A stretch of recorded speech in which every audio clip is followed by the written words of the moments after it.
Hello everyone, welcome সবাইকে। আমি এখানে তৈরি করে নিয়েছি আমের জেলো ক্যান্ডি।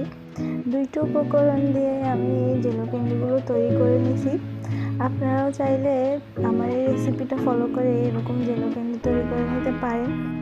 মাত্র 2টি স্টেপ ফলো করলেই এরকম পারফেক্ট ক্যান্ডি হবে। প্রথমে কাঁচা আম আমি স্লাইস করে নিলাম। এরপর একটি পাত্রে সামান্য পরিমাণ চুন আর জল একসাথে মিক্স করে নেব।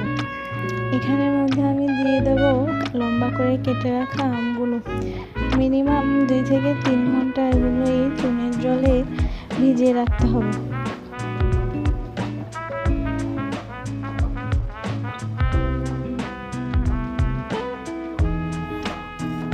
দুই থেকে 3 ঘন্টা পর আমগুলোকে পরিষ্কার করে নিতে হবে, যাতে করে সাদা জলগুলো বের হয়ে একদম পরিষ্কার স্বচ্ছ জল চলে আসে।